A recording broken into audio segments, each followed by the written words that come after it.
So if anybody recalls last year, towards the end of the season there, fall time, just before winter really set in, the working group decided that maybe it would be a good thing to do is to start going over the areas that we know had ACM and then maybe even potentially suspected, so that we can go in and see if any pieces surface during the wet seasons and all that. So if anybody's not familiar, what usually happens is you'll lay down some soil. As the seasons progress, you'll start seeing rocks poking through. It's just the way sort of things work, is that things come back to the surface. So that's essentially what happens, is that we can go over an area and be like, okay, it's fine.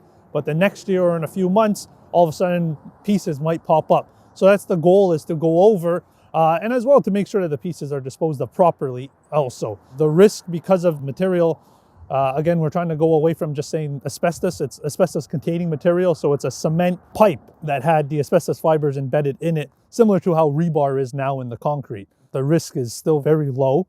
However, we still want to make sure that nobody's manipulating it further, that we're just going to pick it up and dispose of it properly. There's a whole procedure, and there's things coming out soon. There's going to be an interview with sort of a web page that we've recently been talking about that's going to be coming out there. We want to do videos showing how the pieces are handled, just so the community is aware and always knowing what's going on. So it's a relatively small area just here that we know of, that there was ACM fill brought here.